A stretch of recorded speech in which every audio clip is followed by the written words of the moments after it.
rodeados de naturaleza, rodeados de esta hermosura, celebramos en esta clase el encuentro de culturas. ¡Ay, ay, ay, meseta, papá! El día de hoy recordamos la unión de pueblos y países en la celebración del 12 de octubre, Día del Encuentro de Culturas. Por eso hemos querido traer con nosotros a una persona muy pero muy especial, cantautor, folclorista, escritor, bueno, don Dionisio Cabal Antillón. Persona que para mí es una persona muy pero muy especial, como acabo de decirlo, ¿verdad? Y que quiero que conozcamos un poquito más de él, que nos trae pues amplios conocimientos.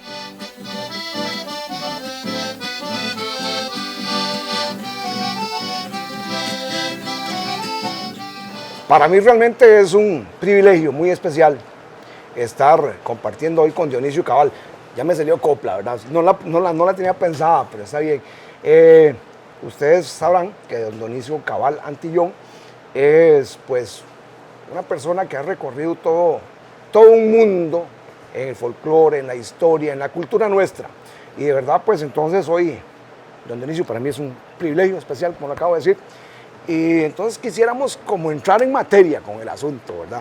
Yo quisiera que usted nos contara cómo inicia usted en el campo de la historia, la canción, el folclore, la escritura. Es un tema muy amplio, pero sí me gustaría que nos explicaran, por favor. Bueno, primero que todo, muchas gracias, Luis. Un gusto siempre compartir con vos y con las personas que están viendo pues, este programa. Digamos que empecé en la canción, primero como escucha, cuando no solamente me llamó la atención la composición, la creación de una serie de cantores españoles y latinoamericanos, sino porque además escuchaba cantar a mi abuelo español canciones pues que no eran normales. ¿A qué me refiero? Eran canciones sobre la Guerra Civil Española. Cuando junto esta memoria de mi abuelo con escuchar canciones reivindicativas de lo social y de lo cultural de grandes cantores de nuestra América, yo empiezo a interesarme por ese género. Recuerdo que me aficioné mucho en mi pequeña comprensión de las cosas inicialmente con José Piero.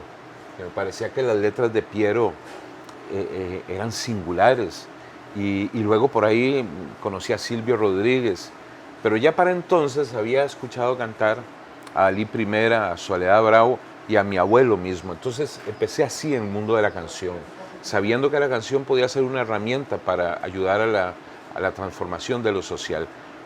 Cuando yo regresé a Costa Rica, porque desde niño me fui a vivir a Venezuela, cuando regreso a Costa Rica, siendo ya pues un adolescente, me doy cuenta de que venía de un país que defiende y se siente tremendamente orgulloso de su cultura nacional, como es Venezuela, y llegué a mi propia patria donde nadie cantaba canciones nuestras, nadie sabía ni la historia ni la geografía de nuestro país, había mucha ignorancia y a mí mismo me costaba mucho encontrar en qué espacios podía verme reflejado como costarricense.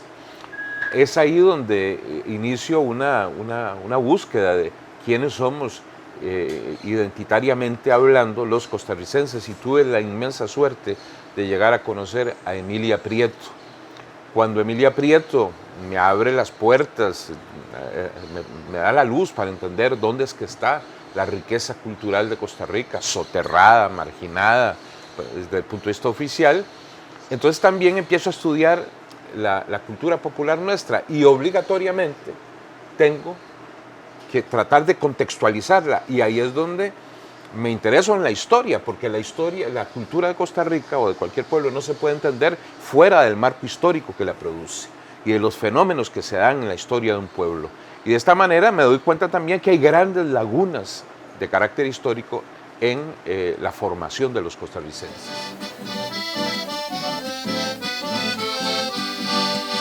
Bueno, yo realmente estoy disfrutando mucho este compartir.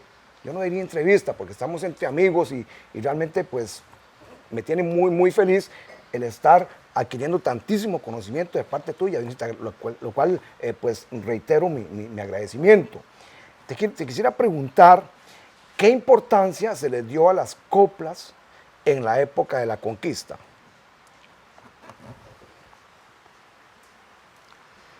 Yo diría lo siguiente, sabes que una de las tareas de los copleros, que son herederos de los juglares, los hombres que recorrían los pueblos contando historias, cantando historias y inventando historias a través de la poesía, los copleros siempre han sido la voz de los que no tienen voz. Han sido en singular la voz plural. Los copleros, cuando dicen algo, interpretan el sentir, ya sea la picardía, la tristeza, la ironía, el enfado de las comunidades, de los pueblos, de los seres humanos. Resulta que el primer documento que tenemos de la versificación en Costa Rica es del año 1564, 65, no recuerdo bien. Lo escribe Domingo Jiménez y él llama coplas, son unas décimas, es decir, como estructuras de décima, contra el gobernador de Costa Rica llamado Anguciana de Gamboa, a quien él acusa de ser un ser despótico y tiránico. Y de hecho Domingo Jiménez tiene que esconderse de la ira del gobernador Anguciana de Gamboa. Y entonces se tiene que marchar del país incluso, y escribe unas coplas dirigidas a una supuesta amada de él, contándole cómo tiene que huir de aquí para no ser víctima del despotismo de aquel gobernador de Costa Rica. Esto te da una idea de que la poesía como elemento de constatación de la realidad siempre ha estado presente acá. Mucho más importante es el rol que van a cumplir, más que en la conquista, en la colonia, los copleros, porque los copleros se van a insertar en los espacios naturales de la copla, que son las fiestas, los distintos tipos de celebraciones, ya fueran estas de carácter religioso o de carácter profano, entendiendo por profano, pues todo tipo de fiestas, claro, ¿verdad?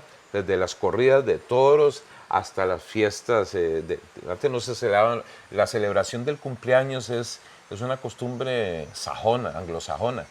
Históricamente los pueblos hispanos lo que celebrábamos era el Día del Santo, no el día del cumpleaños. Lo que pasa es que generalmente coincidía el día del cumpleaños con el del santo porque nos bautizaban con el santoral, claro, ¿verdad? Sí. Pero entonces, en todas estas ocasiones, los copleros salían a relucir haciendo su trabajo.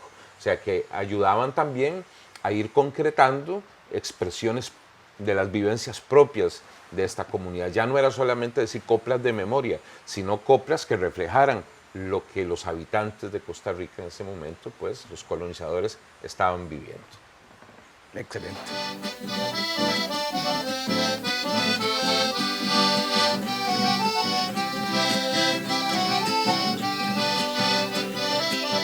Seguimos disfrutando. Realmente yo estoy así como súper concentrado porque estoy adquiriendo mucho conocimiento, lo cual vuelvo y digo que es de aprovecharlo hoy, ¿verdad?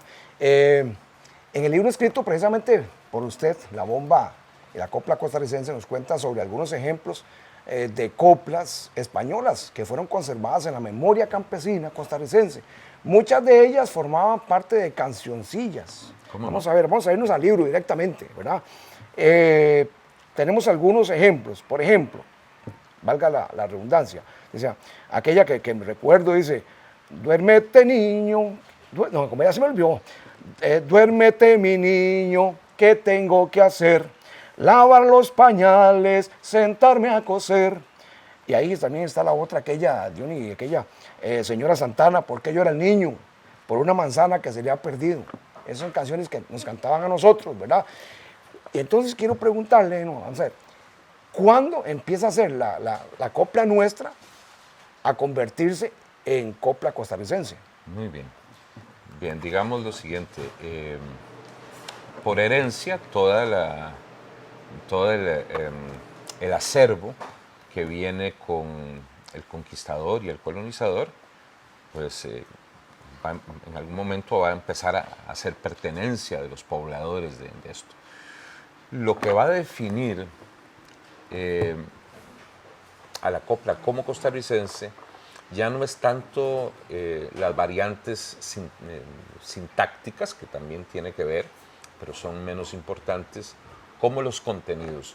Cuando en una copla ya empiezan a aparecer palabras que solo existen en Costa Rica. O sea, si usted en una cuarteta mete la palabra tacaco, o sea, usted no va a encontrar la palabra tacaco en ningún otro lugar de aquí a Júpiter, ¿verdad?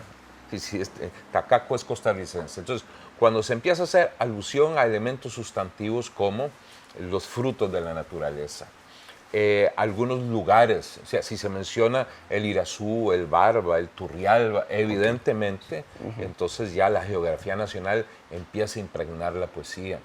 Y además una serie de costumbres particulares que van surgiendo, una serie de creaciones de distintos signos, desde las creaciones culinarias, como puede ser la olla carne, ¿verdad? Hasta determinado tradición religiosa, como una romería, ¿verdad?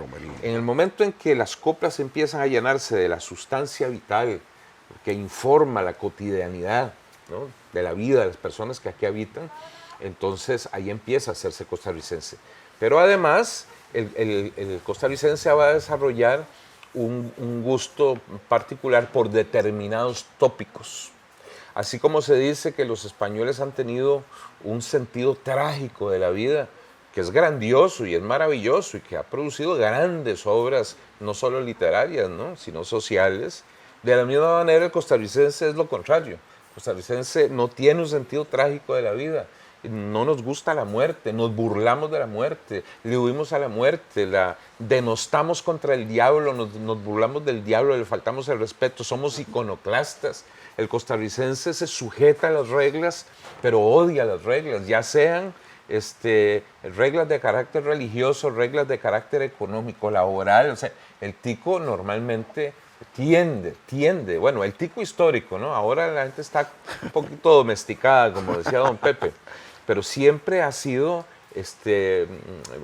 promotor de cierto tipo de rebeldía. Eso se va a reflejar en las coplas y va a caer muy bien porque el coplero costarricense se hace dueño de esa intención, de esa voz, de esa actitud del pueblo, y por eso es un gran comunicador en contra de las injusticias de cualquier signo. Ve cómo los copleros llegaron a convertir los testamentos de Judas en verdaderos documentos políticos en donde se denunciaba a los Judas sociales, al que cobraba de más, al que se robaba la plata como funcionario público, etc. Tanto que la misma iglesia tuvo que ayudar, o sea, colaborar para que se eliminaran los testamentos de Judas. Desafortunadamente, bueno, así es. Ahí ya tenés la copla convertida absolutamente en costarricense. En algún momento, hace mucho tiempo, muchísimos años, te escuché decir una copla española que era como, quisiera que la dijeras como para llevarlo a ejemplo a este momento. Es aquella de me subí a un alto pino y todo eso. Así como no, sí. Que decía, me subí a un alto pino por ver si la divisaba. Lo que divisé fue el polvo del coche que la llevaba. ¿Verdad? Es una copla de amor dolorosa. Esa copla que dijiste, así la convierto yo. Yo me trepé el palo jocote a ver cuando se jaló. Bueno, muy bien. Bueno, pero la copla viejilla que hacían los ticos era: me subí a un alto pino por ver si la divisaba y como no la vi, me apié. ¿Verdad? O que se convirtió luego en me subí por un pochote, me bajé por un poró. Jo, jo, jo. También. La copla choteada.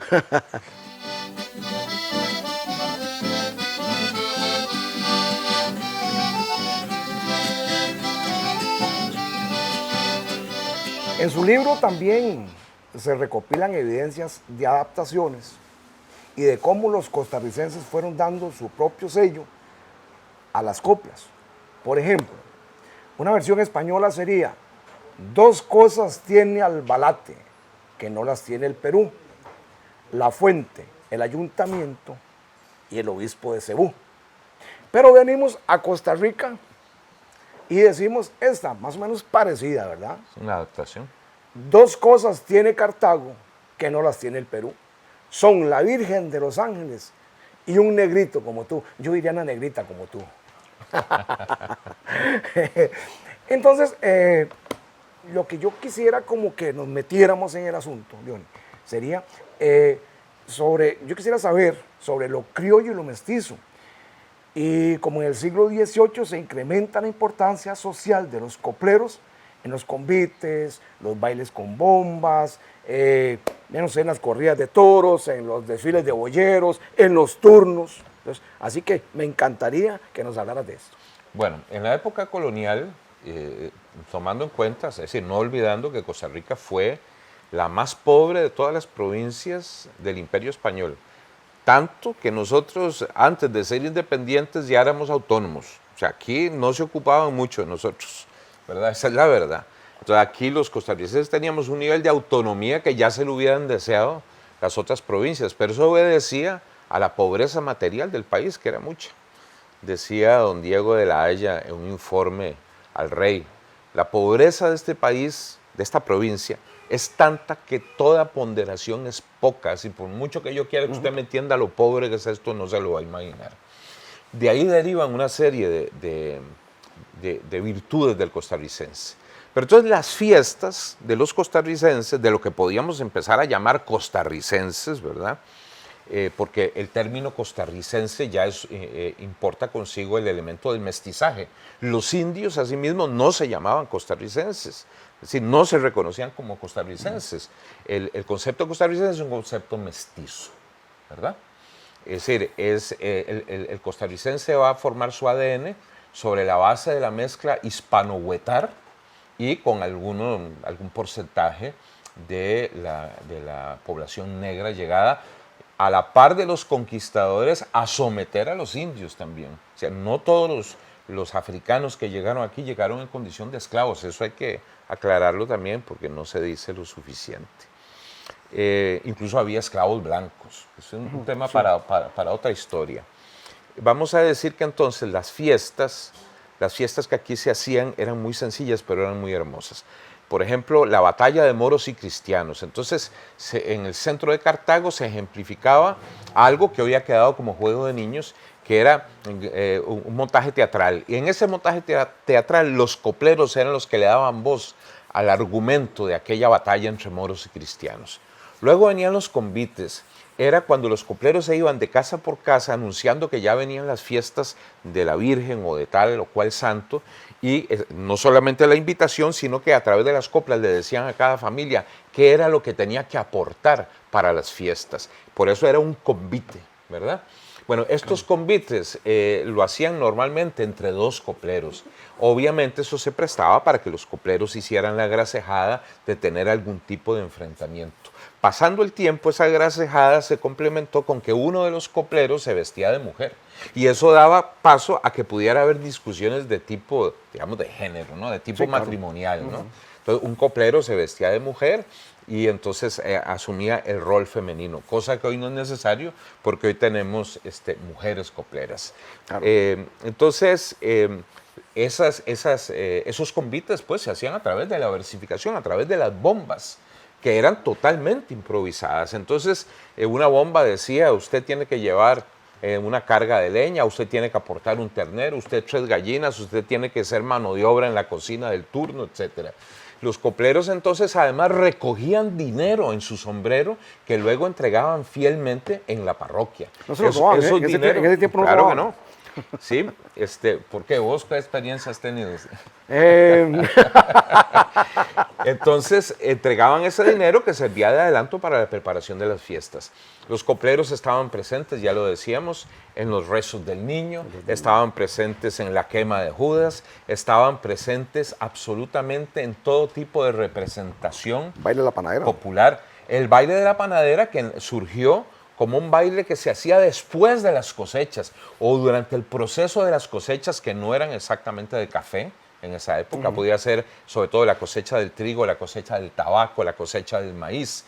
Una costumbre heredada de España. Bueno, los copleros organizaban a la gente para bailar un baile que podía durar muchas horas y los copleros iban turnándose en el decir y el cantar, ¿verdad? Haciendo algunas pausas. Y el baile de la panadera es uno de las herencias más hermosas que vale la pena revitalizar, Claro, Luis. sí, claro. Una tarea para la Red Nacional de Copleros es revitalizar el baile de la panadera. Entonces vean ustedes cómo la poesía popular a través de los copleros se hizo sustancia de la cultura de nuestro pueblo, de tal punto que era prácticamente indivisible, no podía existir una verdadera fiesta donde no hubiera copleros. Y termino con esto, hubo una conjunción que también se ha dejado de lado. Cada vez que eran ya propiamente las fiestas, reventado, el primer día de fiesta salía la cimarrona, la mascarada y los copleros. Los copleros. Ese era un trío, ¿verdad? Infaltable, iban juntos. Mascarada con la cimarrona, pasando a la calle, se detenían. En el momento en que se detenían, se paraba la música, el mascarada se quedaba quieta y los copleros soltaban sus, ¿verdad? sus bombas, sus cuartetas, sus dicharachos, se agarraban de la gente que conocían. Por eso los copleros se pintaban la cara, para distanciarse un poco de la gente a la que conocían y no parecer quienes eran, para obtener la licencia de decir lo que les diera la gana sobre cualquier fulano o fulana. Excelente.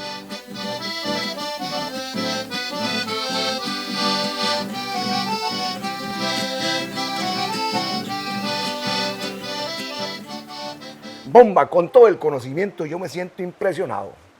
Pero mejor me callo yo, para que vos no sigas callado.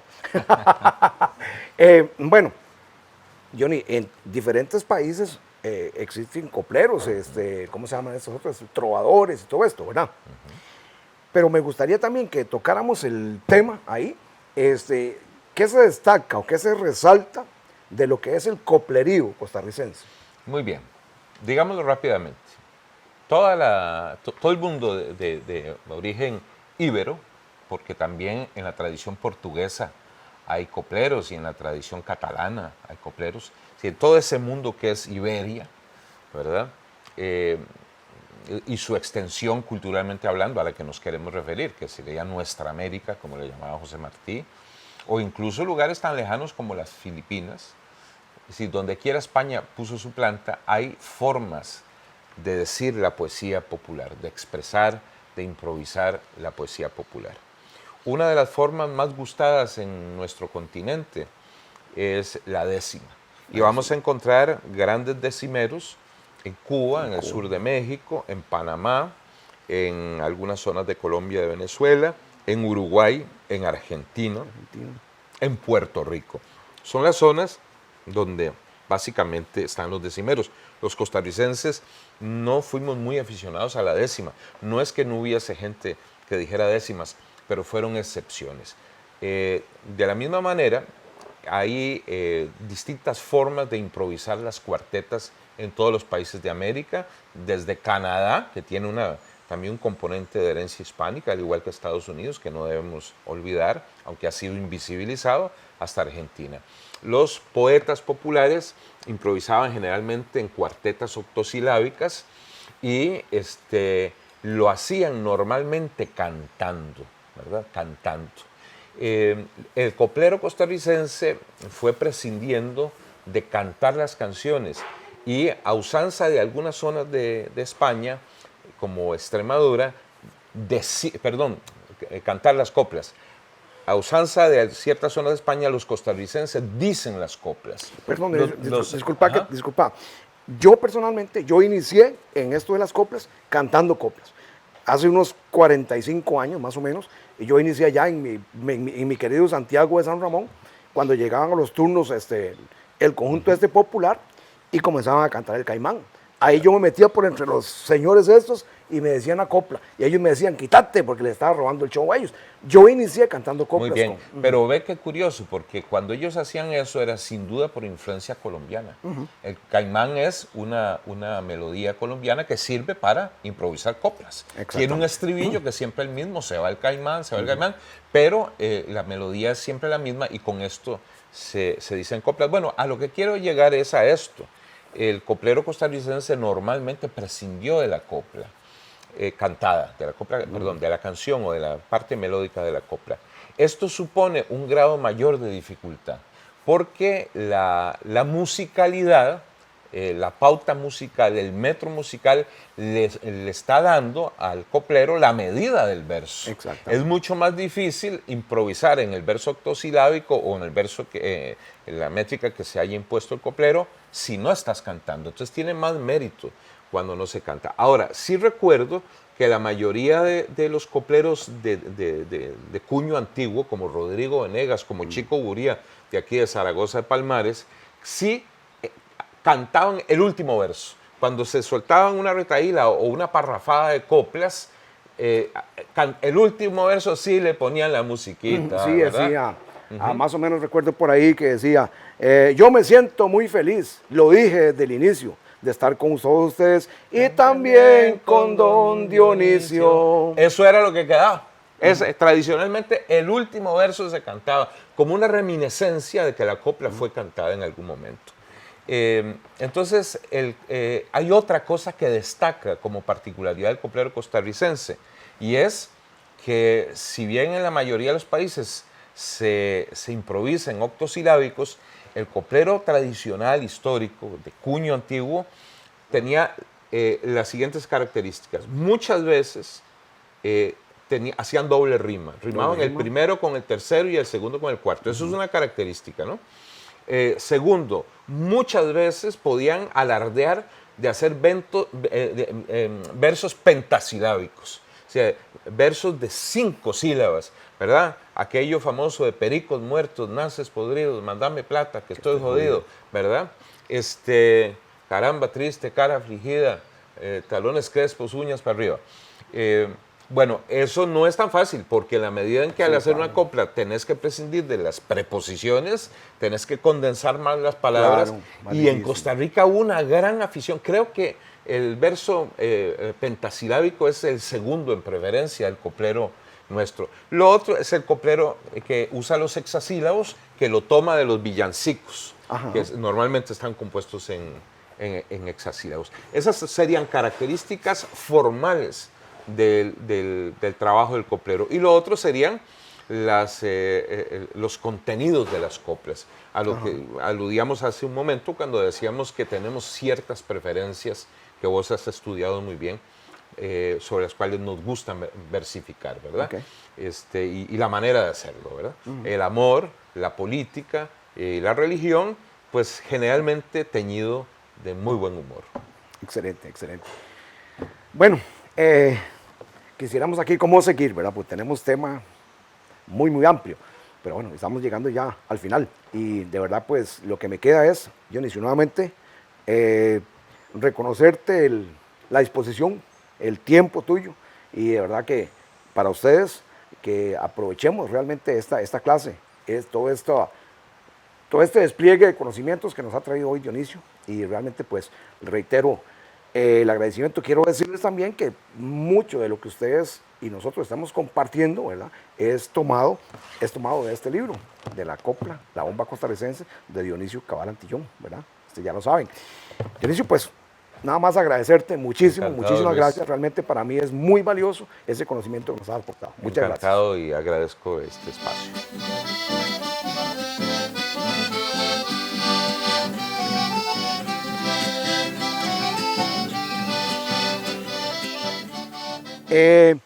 Para esta clase quiero referirme a las coplas que tienen que ver con los animales, específicamente con los pájaros. Por ejemplo, en México hay el ritmo guapango, ¿verdad? En México hay una canción que se llama El Querreque. El coro es así: querreque, querreque, querreque, querreque, obviamente acompañado, ¿verdad?, por ese son de guapango. Ese es el coro, pero el coro lo canta mucha gente, pero de repente aparece un coplero que canta coplas memorizadas o improvisadas en ese momento, ¿verdad? Canta su copla y se vuelve al coro del querreque.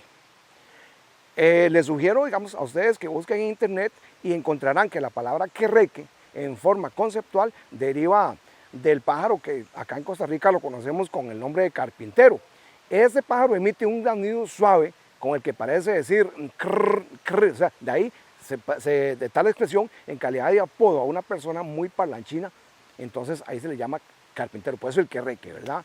Sobre la canción El Querreque, de acuerdo con los libros editados por el Instituto Nacional de Bellas Artes, este son huasteco fue llevado a la Ciudad de México en el año de 1956 por Pedro Rosa, originario de Xilitla, en San Luis Potosí. Bien, entonces nos vamos de México hasta Colombia, ¿verdad? Allá nos encontramos con otro canto, con otra canción muy conocida por acá para nosotros, ¿verdad? Que es El Caimán.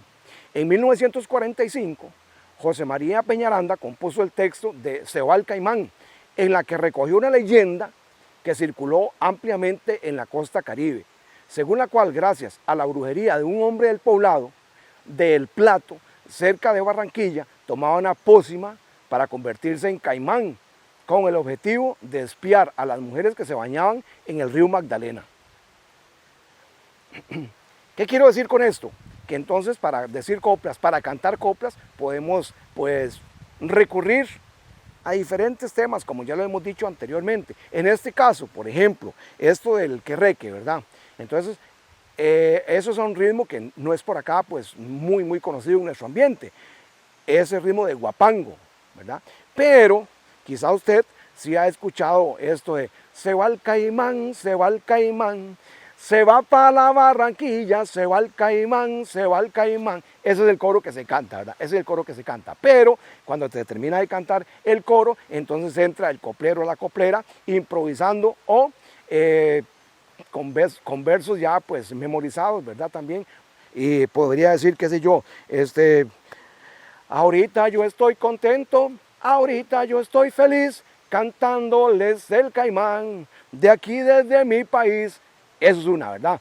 Y este caimán se escucha en diferentes lados, hay un montón de versiones, ¿verdad? Entonces nosotros lo adaptamos aquí. Yo recuerdo, hace muchísimos años, cogiendo café, no sé, allá en mi pueblo, me daba, por ahí ya desde muy jovencito, me daba por cantar el caimán y yo le hacía coplas improvisadas, le cantaba coplas improvisadas a los vecinos que estábamos ahí cogiendo café, ¿verdad? No sé, por ejemplo, ustedes saben qué es la repela. La repela es cuando ya se está terminando la cogida fuerte de café, cuando ya la cosecha está bajando, ¿verdad? Entonces, yo les decía, por ejemplo, se va el caimán, se va el caimán, se va para la Barranquilla, se va el caimán, se va el caimán, se va para la Barranquilla. Ahorita yo estoy cogiendo y ya tengo 2 cajuelas porque eso está muy malo. Estamos en la repela. Eso, por ejemplo, también se puede adaptar, qué sé yo, a la política, al fútbol, no sé. En un turno, como hemos hablado ya los turnos, recuerdan, en los turnos se llegaban los grupitos de conjuntos musicales criollos y en ese turno se cantaba el caimán. Entonces yo recuerdo que hace ya por ahí unos, no sé, tal vez unos 45 años que yo comencé en un turno cantando este caimán, ¿verdad? Y se cantaba el caimán y era un vacilón porque también hay coplas, pasadillas de tono también, hay bastantes, que es muy pueblerino, ¿verdad? Muy pueblerino, pero lógicamente quiero decirles que yo en mi repertorio no tengo ese tipo de coplas, pero cuando depende del ambiente, sí se hacen coplas bastante pasadas de tono. Por ejemplo, también estaba en los cafetales, cuando yo cogía café, se daba esto. Pero también en las empresas grandes, donde estaban los compañeros ahí trabajando, y resulta que uno era, para decirlo así, para llevarlo al deporte nuestro acá, uno era sapricista y el otro era liguista, ¿verdad? Entonces comenzaban a cantar, se va el caimán, se va el caimán, se va para la Barranquilla, se va el caimán, se va el caimán, se va para la Barranquilla. Hoy yo vengo muy feliz, estoy muerto de la risa, que salao este carajo, porque ayer perdió Saprissa. Se va el caimán, se va el caimán, se va para la Barranquilla, se va el caimán, se va el caimán, se va para la Barranquilla. Usted me va a disculpar, disculpe que se lo diga, cierto que perdió Saprissa, pero también perdió la liga. Se va el caimán, se va el caimán. ¿Ves? Entonces ahí se daba ese pique, como se conoce popularmente, se daba ese intercambio, se daba esa disputa, ¿verdad? Y entonces pues realmente es algo muy entretenido, muy bonito, muy de nuestro ambiente, que se solía dar en diferentes trabajos. Por ejemplo, cuando estaba cogiendo café, no sé, tal vez en una fábrica de, no sé, de zapatos, por ejemplo, y así sucesivamente, ¿verdad? Entonces,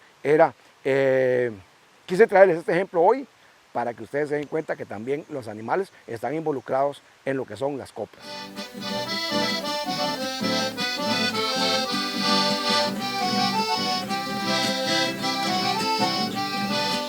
En esta clase hemos hablado de las coplas en los trabajos, en los cafetales, en los zapateros, bueno, de todo un poquitico, ¿verdad? Ha estado bonita, pero yo quiero darles una tarea bastante interesante a ustedes, que practiquen coplas con la canción del Caimán, ¿se acuerdan? Vamos a repetírsela un toquecito. Se va el Caimán, se va el Caimán, se va para la Barranquilla, se va el Caimán, se va el Caimán, se va para la Barranquilla. En esto de decir coplas, yo no me siento tan malo, hoy me siento acompañado para caminar con el palo. Se va el bueno, pues por ejemplo, eso es lo que vamos a hacer, que usted practique, porque en la próxima clase en vivo vamos a practicar coplas cantando el Caimán, y eso va a estar buenísimo. A Juanba, que le dice la guitarra, a Sebastián la guitarra, ¿a quién más? A Cecil también, que toca guitarra, y todos los que tengan guitarras o tamborcillos y eso, la clase va a estar buenísima. Los espero, no se la pueden perder. ¡Bomba! La clase número 6 está llegando al final y nosotros nos vamos de aquí a tomar café con tamal.